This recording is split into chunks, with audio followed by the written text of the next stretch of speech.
Good afternoon. This is Roxy and Rebecca with you again. We appreciate you being with us for the Category 2 Budget and Mini Bid Training Session.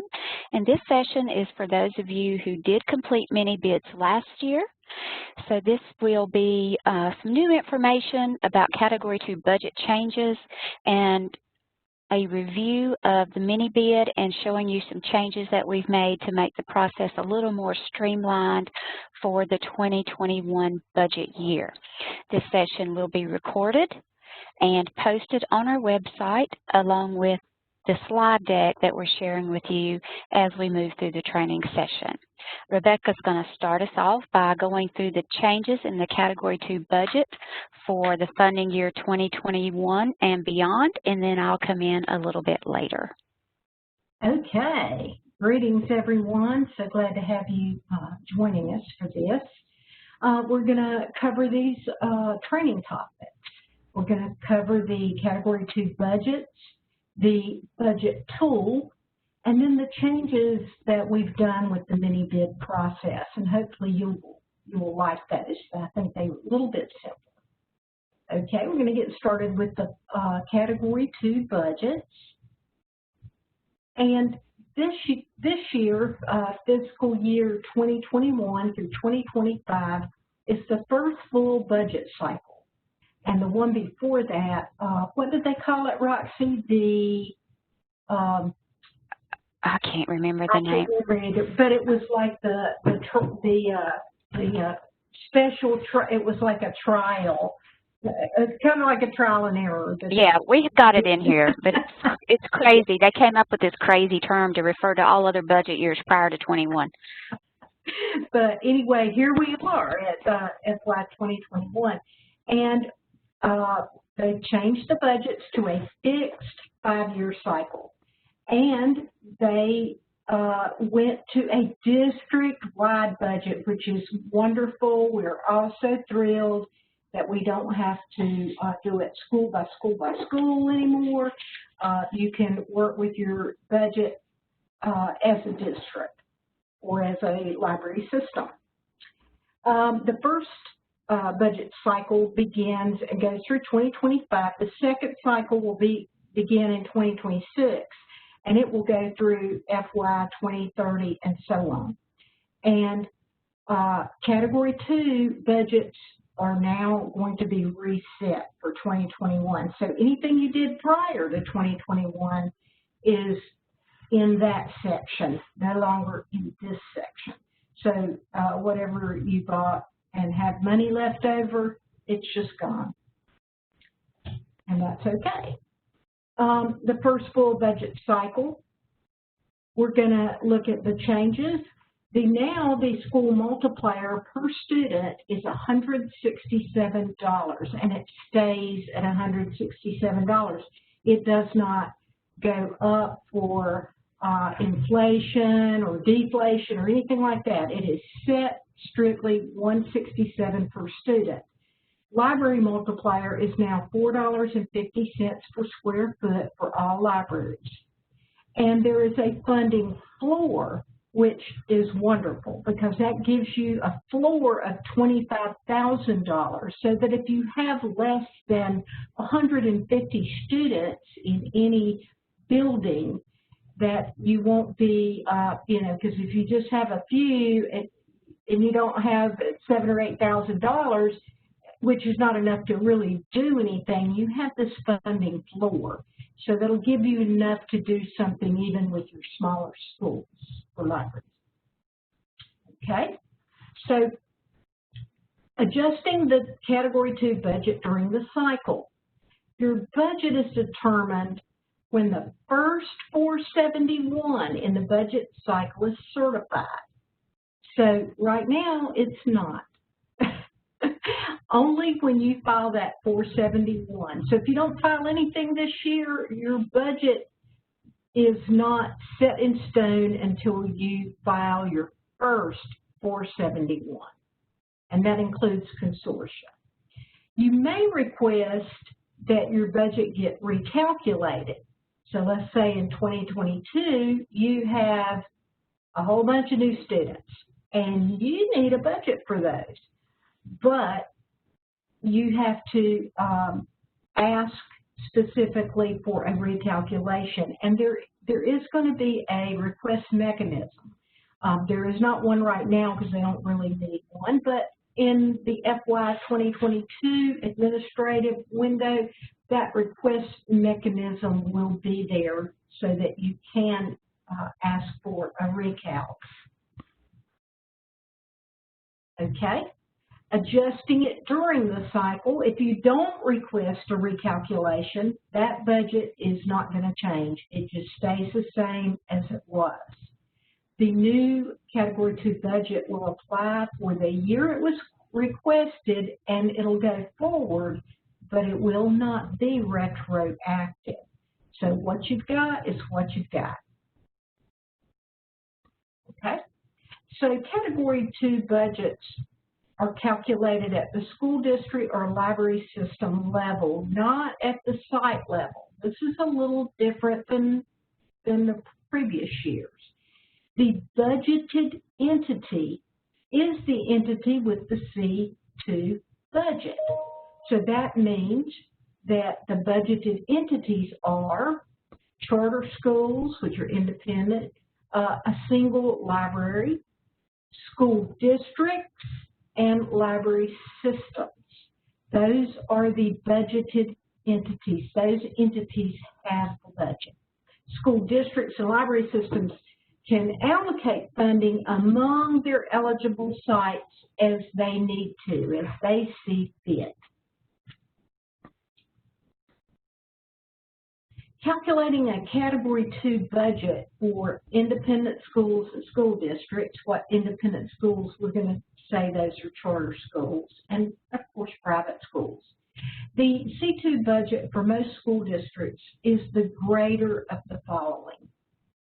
We're going to add all of the full-time student counts for each of the individual schools and multiply them by $167.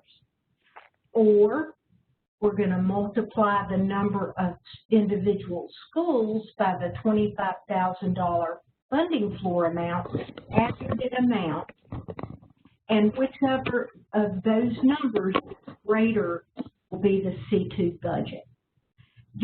A charter school's Category 2 budget is the greater of multiplying the student count by the $167 or $25,000, whichever gives the school the most budget.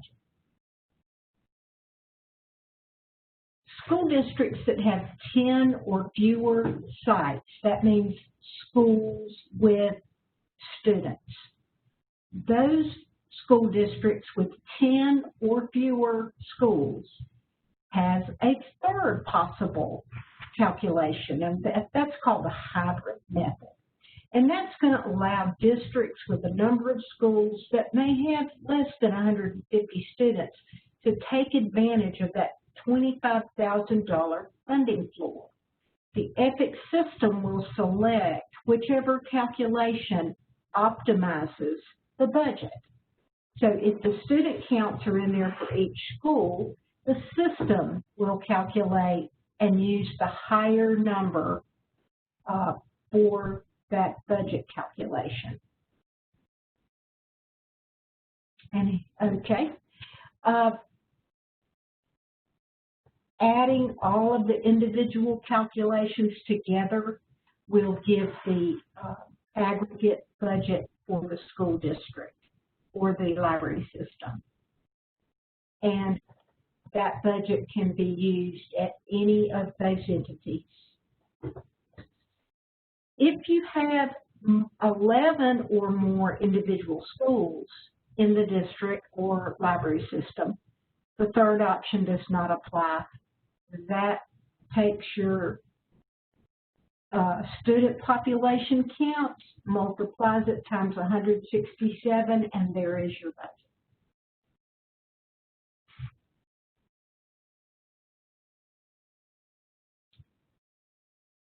The Category 2 budget for most library systems is the greater of the following. Adding all the square footages and then multiplying that total times the library multiplier of $4.50 a square foot, or multiplying the number of library branches times the $25,000 funding floor, or the aggregate funding floor.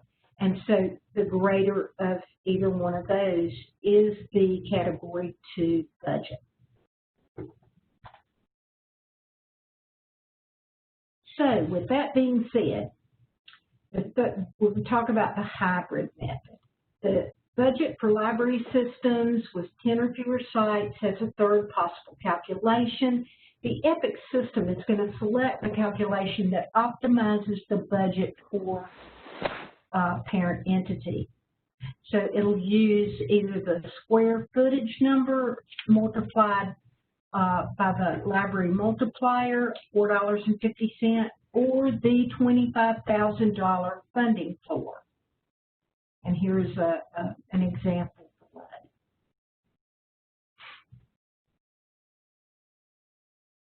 So libraries with 10 or fewer sites are going to add their calculations together, their individual calculations together, and that will be the aggregate Category 2 budget for the library system. And if the library system has 11 or more library branches, that is this hybrid method will not apply.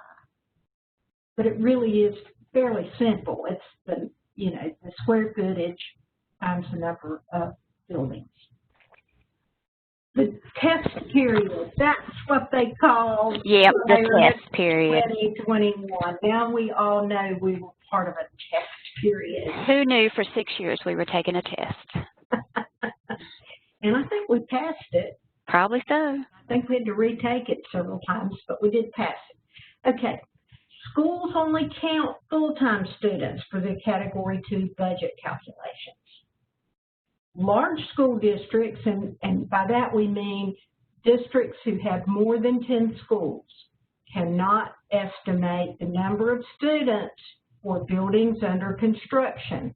We were able to do this before, can no longer do it. However, for independent schools or charter schools, they can still estimate the student count while the construction is underway. However, here's the caveat. If it's overestimated, that school is going to give back any funding in excess of their Category 2 budget based on their actual enrollment by the end of the next funding year. So I don't know if this was done previously or not, but expect that difference. That will be a difference. So we're going to try to get as close to an estimate as possible to get that Cat 2 budget. School districts and library districts or systems can transfer equipment between the schools within a school district or within their libraries. You are no longer required to notify USAC of those transfers.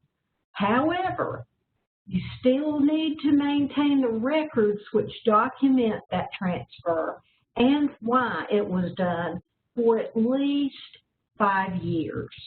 And that's an inventory thing that shouldn't be any different than what you already do. We need to know where all that E-rate equipment is at all times. Schools, libraries, and the consortia need to always maintain those asset inventory records of what was purchased and where that equipment lives for at least 10 years after it's purchased. And then we get this question a lot, so here we're going to clarify this. Equipment that we bought in the test period, from the test period, must wait until July 1st, 2021 to transfer the equipment that's less than 3 years old if they do not want to be subject to the requirement to notify USAC of the transfer. So if you transfer it, let's say in March 2021, you still have that old requirement during the test period to notify USAC of that transfer. So you have to wait until July 1st, 2021 to not to have to notify USAC of where the equipment was transferred. But you still do have to keep an asset and inventory record of those items.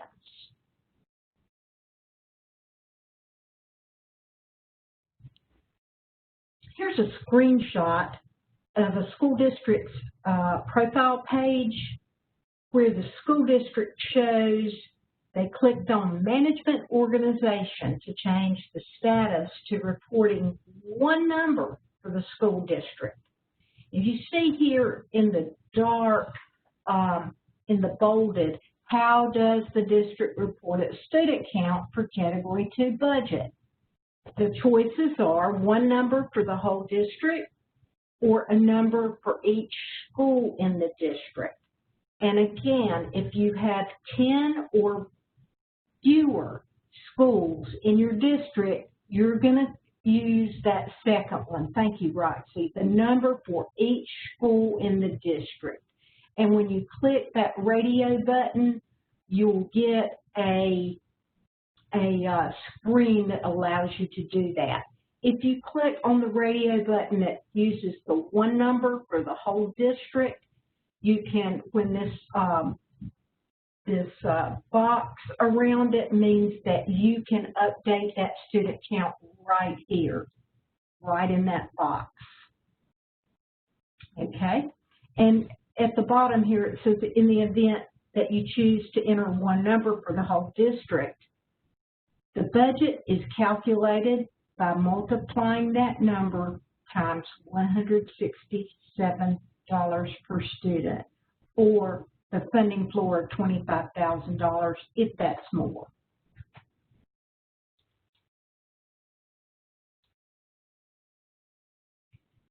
Okay, new guidance on counting students.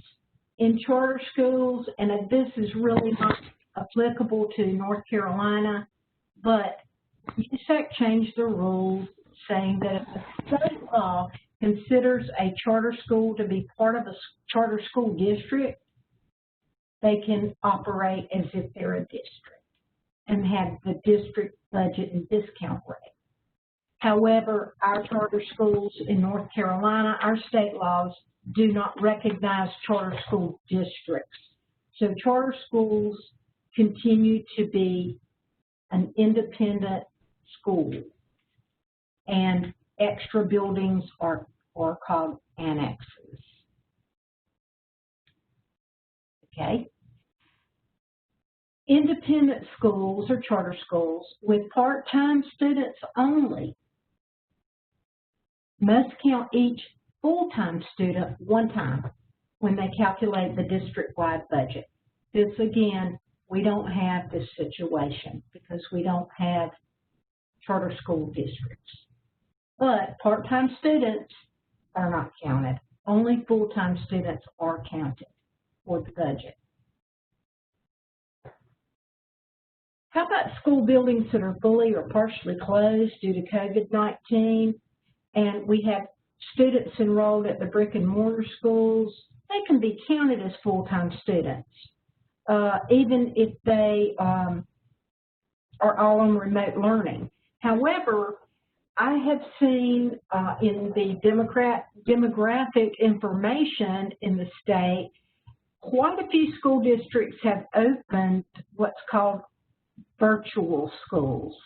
And those virtual, the enrolled students in a virtual school are not counted because virtual schools are not brick and mortar. They don't get Category 2 funding because they don't have students in those buildings.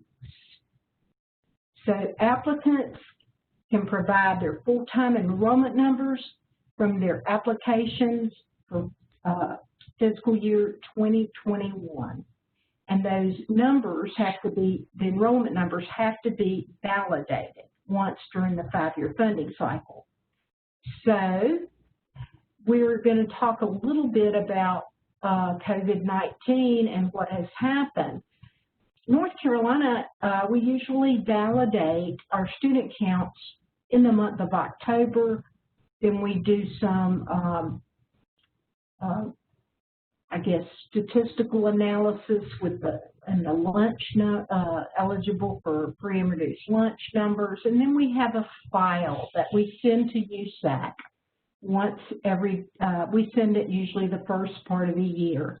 And it lists every single school and school district and how many students are enrolled and how many are eligible for free and reduced lunch.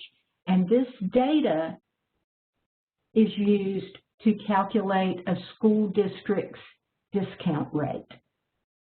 So since we could not, in the state of North Carolina this year, validate those counts because some students are in remote learning, they're not in the building. Some students are in there part of the time and other times they're not. So there was no way that we could validate all those numbers. Therefore, we were allowed to use last year's numbers. So that has really saved us this year from, oh my gosh, how are we going to make sure all these counts are correct? So this, and especially National School Lunch said everybody eats for free for the rest of the school year.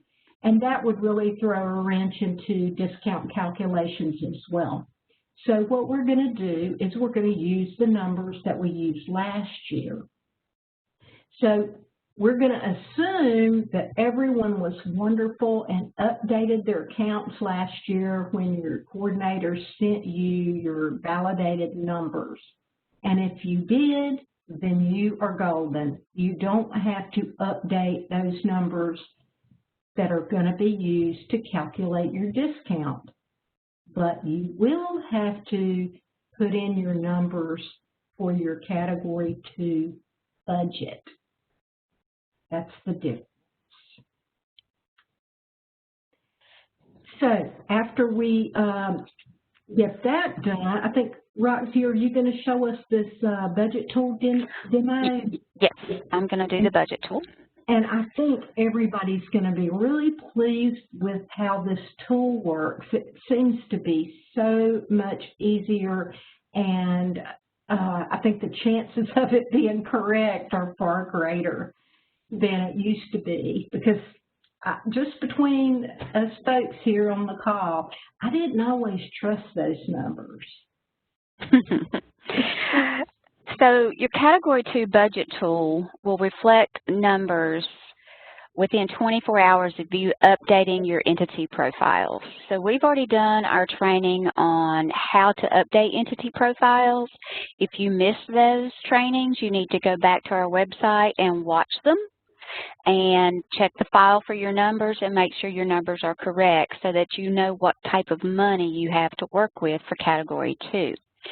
So notice here, you're going to use the parent bin only when you're looking up a budget, because now it's a district budget or a library system budget, or for a charter, of course, it's your main charter bin that you'll put in. Now, I have a link in the presentation for the budget tool, but I'm also going to show you how to get to it in a couple other places. So I'm going to go to first of all, this is our website. For those of you who have never been there, you need to make sure that you bookmark this site. So I'm going to go home. I'm going to grab the URL. I'm going to put it in the chat. And I want you to bookmark that site, please. All right, so I'm going back to Category 2, 2021. And you can see that under Documents and Information, I have linked the USAC Category 2 Budget Tool, okay? Also, I'm going to show you how to get to it from the USAC site in case you find yourself looking for it on the USAC site. So I'm just going to open up another tab. I'm going to the USAC home. So it's usac.org. Then you click on E-Rate. You simply scroll down, you choose Tools, because that's in the name, Budget Tool. You scroll down under Tools, and there it is, Category 2 Budget Tools. And there are several, okay? There's the oldie goldie for years 15 through 19. The test period. 2020, the one we used last year. And then there's 2021 for the new permanent budget cycles. Okay? So there are several. So I'm going to go ahead and click on that one because that's the one we're going to look at.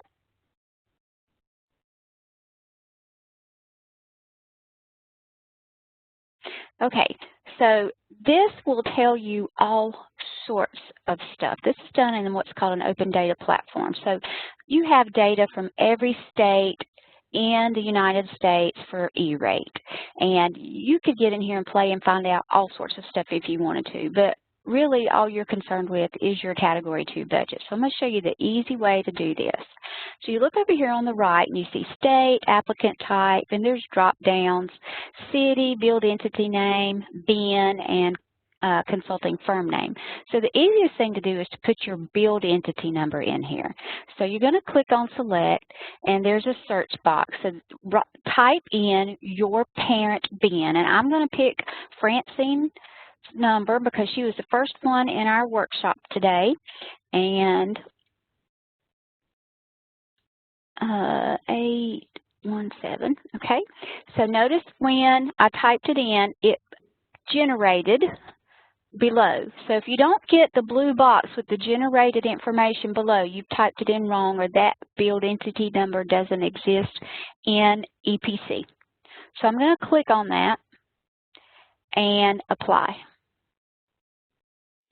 All right, so notice my screen changed up here. It popped into North Carolina.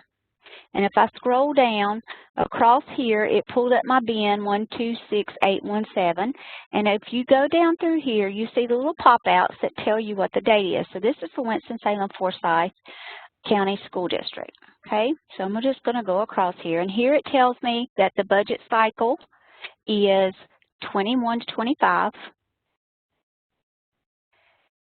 And I'm going across, it tells me they have 54,939 students currently in their profiles. It tells me here that the per child amount is $167, which we've already told you about. Right here, it's going to tell us their 5-year budget amount.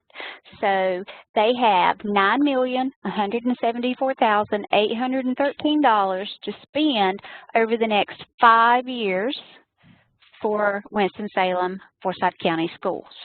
Now, this little word right here, it says forecast under C2 budget version. Right now it says forecasted. Why? Because they have not applied and certified a 471 yet for the new budget cycle for Category 2. As soon as they do, that's going to become locked and set. And it cannot be changed unless the school system applies to have the budget recalculated. So if for some reason, they wind up with maybe 57,000 students next school year, Francine's going to ask to have her budget recalculated based on her new enrollment so that she can get more money for her new 57,000 children. Okay? And her BIN is 126,877. Oh. Winston said, is it? I thought it was 817. I pulled up the right school system. It's 817. It says Winston. Francine is Wake. Francine. Oh, I'm so sorry. You are Wake. I apologize. I looked up the wrong thing. Forgive me, forgive me, forgive me. You can put Francine 126,877 in there. Yes, I'm so sorry. She is Wake. 126,877. Yeah, I think that's right. This is only like the 14,000th training we've done. All right, let me put Wake in here. And there we go. Yeah. There's Wake. There's little Francine. So she's like a little bigger. She has 166,000 children, 743. Here's her budget. And as we know, Wake is growing. $27,846,081. And look, bless her heart, she didn't even correct me. She's such a sweetie. Okay. All right, so that's how you look up budgets. Easy peasy, okay? Easy, easy, easy. All right, so let's go back to our presentation. Anybody else want me to look up theirs while I'm there? If you put your bin in, I'll look it up for you. I'll wait just a second. This is a test to see if you know your bin. Thank you, Rebecca, for correcting me. You know, Winston, Blake, it's a W. It's a win. Okay, I'm just going to move forward. I don't see anybody else throwing their numbers in there. All right, so now we're going to talk about a mini bid. Oh, there's one. Somebody wants me to put theirs in there. This is a charter school. This is my little Lake Norman. So let me copy his. Lake Norman Lon. Hey, Lon. Let me go back. Let me take both of these out by putting in an X. Let me paste in his because I copied it. Let me apply it. Okay, so right now he has 2,103 students, and his budget forecasted would be $351,201. There you go. Healthy budget. Nice budget. You're welcome. Anybody else?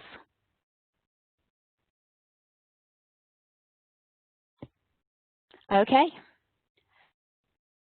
Moving on then.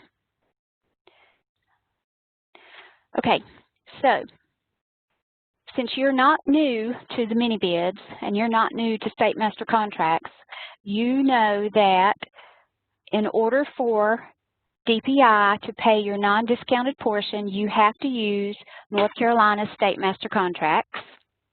And when you order what you want and you get funded for it, we'll come behind after you get your funding commitment decision letter and send you your non-discounted portion so that you can pay the vendor when they send you the invoice.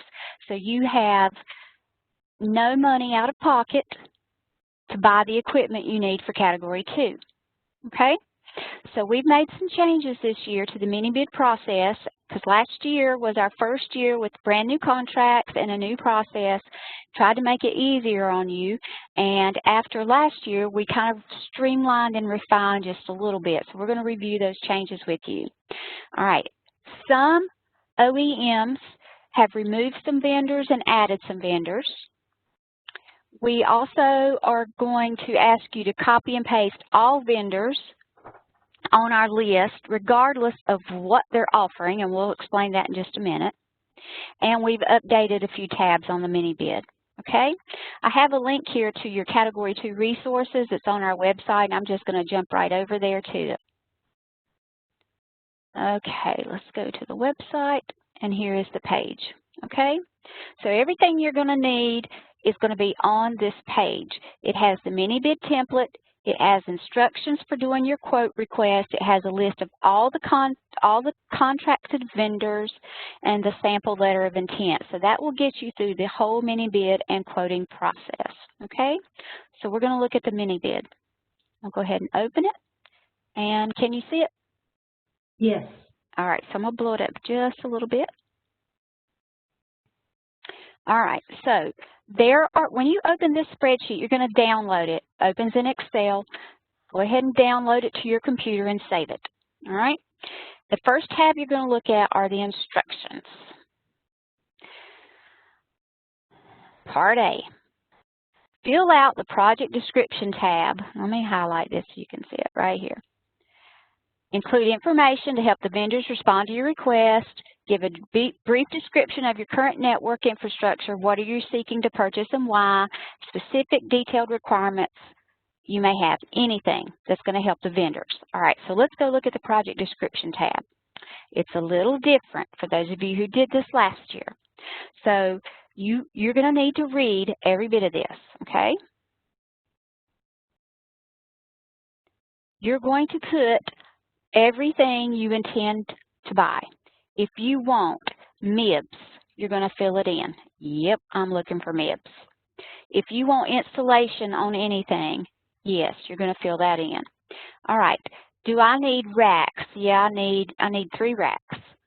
Do I want backups, UPSs and backups? Yeah, I'm probably going to need, I need 6 of those this year. I need to replace 50 access points. I need to replace 5 switches. I don't need any routers or firewalls. Good on cabling, yada, yada, yada. I'm going to fill this information out here with everything about me and my school. Okay. I'm coming down here, walkthrough date. Do I need to have one?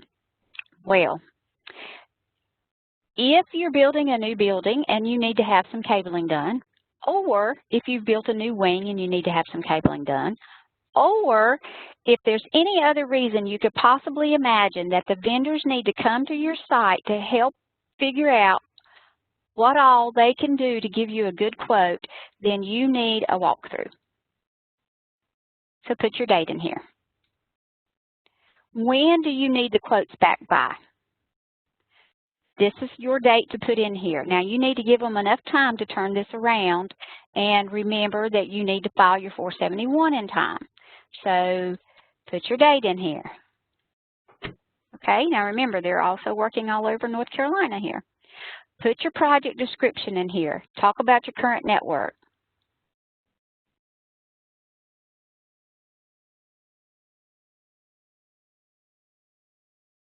And then yada, yada, yada, yada, or equivalent, yada, yada, yada. You just write and write and write and write. So there's your project description. You're going to go down here. You're going to say, all right, you didn't need routers, but I think I said I need 5. And maybe you want Cisco or equivalent. Now, Rebecca, why don't you tell them while I'm talking why you want equivalent? You want to always, always, always put in that language or equivalent, because that is the rule. We didn't make the rule, but we must follow that rule. And last year we had quite a few that had selective reviews. In fact, I believe I've got still one in selective review. And one of the things that they brought up, the reviewers, was that the applicant did not put that language in there, or equivalent. And that's why, they said, that's why vendor XYZ didn't bid, because you said you wanted Meraki equipment, but you didn't say or equivalent. So we must say or equivalent, and then the vendor can decide whether to bid on it or not, because some of them will. They will give you an equivalent. Mm-hmm. And then you will reflect what they give you when you do your points in your evaluation. So you're going to fill this out, okay? Easy peasy. Now, some of you, our larger school districts, may have a spreadsheet that you have already done or are doing on your own instead of doing this. That is perfectly fine. For 90% of North Carolina, this little sheet right here will work, okay? All right. So you fill this out completely with everything you need or want. All right, let's go back to the instructions. Criteria tab. You're going to review the evaluation factors. You're not going to change anything with eligible cost, and you can change any other factors that you want to. All right, so this is tab 2. All right, so here are your evaluation factors. So this is what you're going to evaluate each of the bids on. Now, these are only suggestions. You may change anything except this right here. This is rule number 1 in the E-rate world. Price or cost must be the greatest weighted factor. So any of these others you may change to any other type of factor or criteria that you want, and you may adjust the point values. They need to add up to 100 at the end, and watch what happens when you try and play with them. Let's say I want to make this equal to price. it tells you cannot. Okay? And also, if you look at the bottom, it tells you the combined weights must be equal to 100 because now you're over a 100. Okay? So I'm going to change that back. So now it's perfect because you've got everything the right way. Let's say I want to make this 15. Down here, combined weights must be equal to 100. It's not yet. That's under 100. So, like I said, you may change the category, write out your definition, and you may change any of these point values as long as everything adds up to 100 and you do not change cost at the top. We cannot tell you what factors to use, but we did offer suggestions because a lot of people like to use this. They want it done for them. So there it is for you if you want to use it. All right, so do this next. Now, at this point, you are ready to ask for quotes. Okay, you're ready to ask for quotes. So how do you do that? You are going to go here. I'm going to number 3. Here's all of our vendors on our contracts. You're going to copy all these folks right here, and you're going to paste them in an email in the to field. Okay? Let's go back to the instructions. In your subject, you're going to put the name of your school, library, school system, and then you're going to put NCDPI Cat 2 quote request. Here's instructions for the body. You're going to copy and paste this in there. Then you're either going to attach this mini bid, or if you're using your own spreadsheet, you're going to attach that. It's going out to all of the vendors. They're going to look at what you put in the project description and decide what they can send you quotes on. Now, look at number 5 here in the yellow. The vendor is to please confirm receipt of this request via email with quote forthcoming or no bid. So you should get something back from them after you email them with one of those 2 things. Now remember, you've told them here when your deadline is for the quote. So when that deadline comes and goes, and if you didn't get anything from them, you can consider that a no bid. Okay? We are going to do training with the vendors on this process so they clearly understand what is expected of them. All right, so all that's right here. All that is for the body right here. Okay? Please see the attached workbook describing our needs. Please confirm receipt of this via email with quote forthcoming or no bid, thank you, and then put your contact information. So we've made this easy peasy. When your quotes start coming in, you need to have them like printed or go into a folder in your email so you have everything together, because then it comes time to do your mini bids. Okay, now you have to decide who you're going to do business with. Okay? We have as one of our criteria single source. There are vendors that could provide pretty much everything you want with one-stop shop. But there are others who cannot. So in the case of those who cannot, and those who can only bid on one thing, if you ask for 3 things, you're going to have to do multiple mini bids. So we have created 3 down here, maybe 4, and you just keep copying and pasting these over if you need more than one. For example, you might have to do a mini bid and just do UPSs on it. You might have to do one for just cabling. You might have to do one that's firewalls. You might have to do one that is APs and switches together. So it all depends on what you are going to buy. Okay?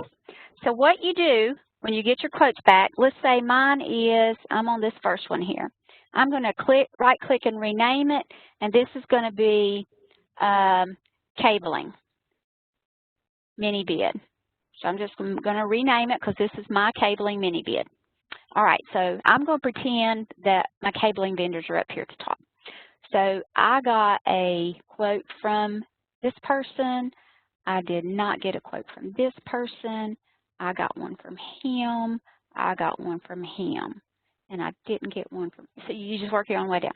All right, so let's put in the amounts of my quote.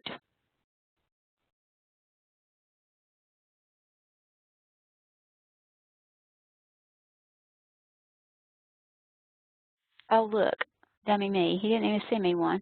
Take that out of there. You don't have to put anything in there if they didn't send you a quote. That's my mistake. I should have been paying attention.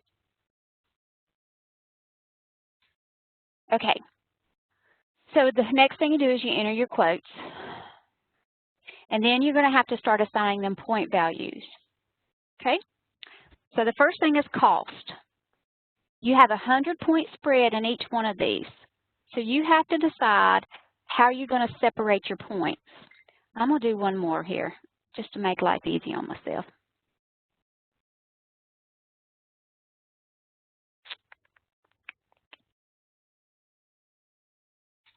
Okay, so I have 4 quotes, have 100 points. So maybe I could do 25 points each. Okay, so let's find my cheapest vendor. Price is the first one. My cheapest is right here, so I'm going to give him 100 points. My next cheapest is right here. So I could go 25, I could subtract 10 from each one. It's your call, but whatever you do, it needs to be documented. So you go down here, and in your valuation notes, you're going to write all that down, okay? Why you did what you did. So I'm going to say maybe I subtracted 10 points per each one. So this vendor is going to get 90. This vendor is going to get 80. And this vendor was the most expensive, so he's going to get 70. You work your way over. Cabling is cabling. There's no technical sufficiency. They all are good in my book, so they're all going to get 100 points. Now notice what's happening over on the right in the gray. In the background, we have the weighting of these points here being weighted times another set of numbers to give you points so that you're coming up with a grand total over here. So after we go through all these columns, you're going to have a point total over here. And that'll tell you who your mini bid winner is. Vendor experience. All right, so let's say out of the 4 of these, I've worked with 2 of them. I know them very well. I've been very pleased with them. So I'm going to give them both 100 points. I worked with this group before, but I've had some issues. I'm going to explain my issues, what issues I had. I'm going to give them 80. This group, same thing. So I'm going to give them an 80. All right, and eligible costs, there aren't any. Everything is 100% eligible. I'm going to give everybody 100 points. Technical support, it's cabling. How hard can that be? They're right down the road. All of these are. I'm going to give everybody that. And single source, everybody's going to get 100 points because it's cabling. And you, again, would be making these decisions based on your criteria and based on the hardware, the service, the whatever. Now, we have a problem. What is it? We can figure out the problem.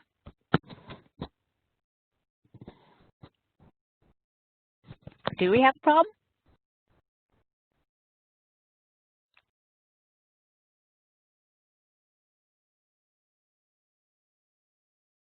No, we don't. That was a trick question. See if you can find it.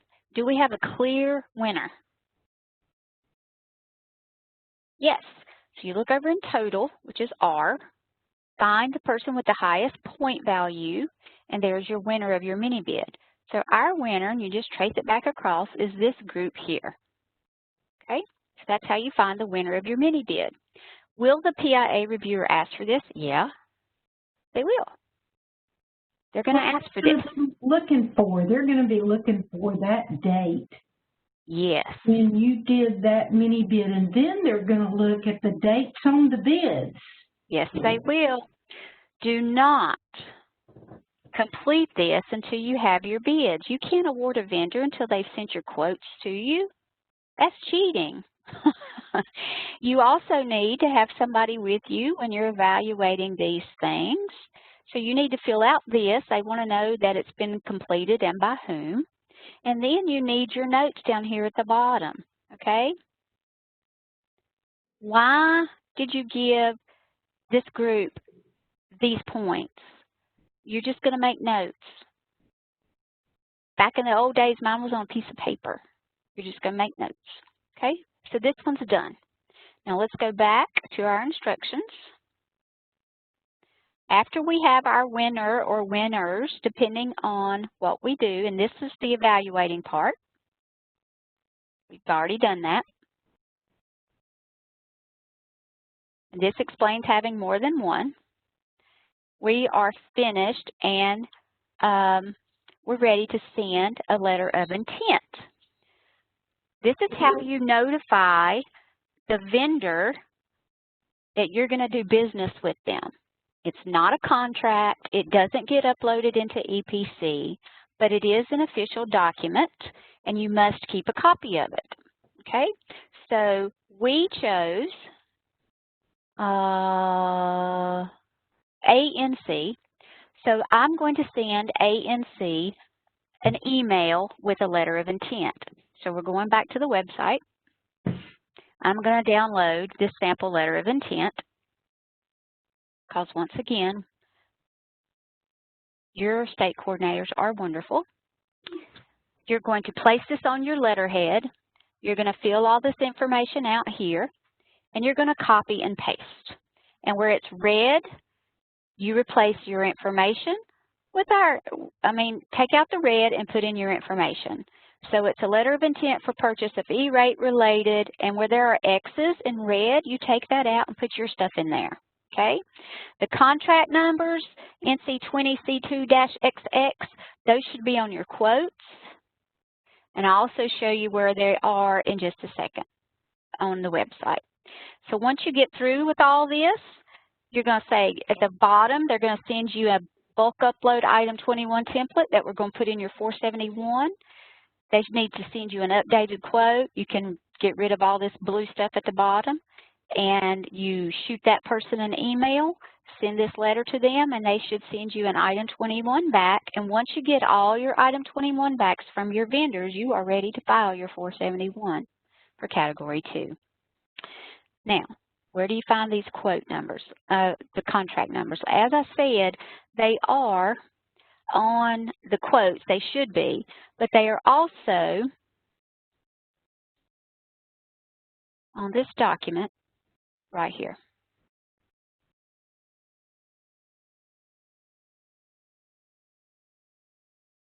So here's a list of all the vendors, and the EPC contract numbers are what you're looking for, that you would put in that letter of intent. So there's C201 all the way down to 83. 83, yeah. There's 83. Because I had to add some in with these other groups. So 83 would be the last one. And then if you're doing cabling with DIT, it's 962A. Yep. It doesn't download right. I took it down from Google and it just looks kind of funny. But anyway, there they are. So they're there for you as well. And we'll be sharing this with the vendors. Most of them already have their numbers, but the new folks we had to add in won't have their numbers. And if you're curious, they're going to be 80, 81, 82, and 83. Like we added Carolina Advanced in under Jupiter. We added in, here's 80, NetSource and ANC under Ruckus. Took out Encore and A3, and we didn't do that. The OEM did. Those are not our changes. Those are OEM changes. So that was 80 and 81, and then 83 is down here. Tiger Creek is in under Cambium Xeris. So those are the changes. Okay? All right. Now, that is how to do the mini bid in a nutshell. The biggest thing, one of the biggest things, folks, is remembering to sign it and date it and fill out all your notes. And I think we've made it as easy and as painless as possible, having everything in one document. If you do not follow the process, you can be denied funding. We had several Cat 2 denials this year. Reason being, we made the process so seamless.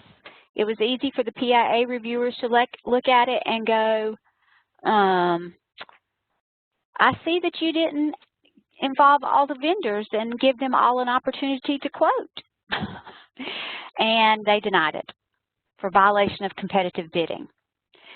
Even if you have, for example, Meraki equipment, and you know you need Meraki licenses, you cannot shut out the other vendors that offer licenses. You have to give them the opportunity to say no bid. So that's why we're making it so easy for you by just copying all those vendors, zapping them in one email, and sending out your request, okay? All right, let's have some Q&A. If you'll post your questions in the box, the chat box, then Rebecca and I will answer them for you.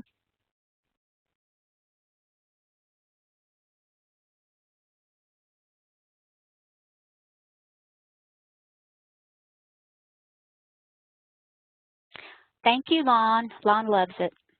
Francine says yes, she's very excited. It does make it easier. I'm very excited that it's more streamlined, and I think that this year, you know, this is the second year for these contracts. I think it'll be a much more seamless process. And we were so rushed last year that we only had a week or less to get it all done. This year, you know, we can start much earlier and yes, ready. Yes, if you're ready with your list of what you need and you want to spend money in 2021, then you can start now. You can go ahead and fill out that Category 2 project description and send this out and go ahead and get your request for quotes out. You can start now. The earlier the better. And Rebecca and I will be here to help you along the way. If you have more questions, but you are more than welcome to start now and get those quote requests out. Okay? All right. So, if I don't see any other questions, we're going to move on. Upcoming training, we do have one more scheduled already, which is Documentation Retention Rules to Live By on December 9th. The registration is on our website. We will be scheduling 471 training coming on in December, a little bit closer to the window opening. We want people to work on Category 2 mini bids first before we worry about the 471. So be looking for those coming out probably the first part of December. Rebecca and I will get those scheduled. We're going to do it for Category 1 and Category 2 so that there's no confusion between the two. And we'll probably do it for newbies as well as those who are accomplished 471 filers. How do you like that terminology? Okay. Resources, of course, there's our website. Let me put the handbook, for those of you who don't have the link to our E-Rate handbook. Here is the link. Please bookmark this as well. If you haven't looked through our handbook, it really has a lot of information for the handbook, so bookmark that as well. That's another resource, and then Rebecca, myself, and Mike are resources for you. Thank you for joining us. We do appreciate it. I will get this posted to the website, the slide deck, and the training recording as soon as I possibly can. And as always, just reach out if you have questions. Have a good afternoon.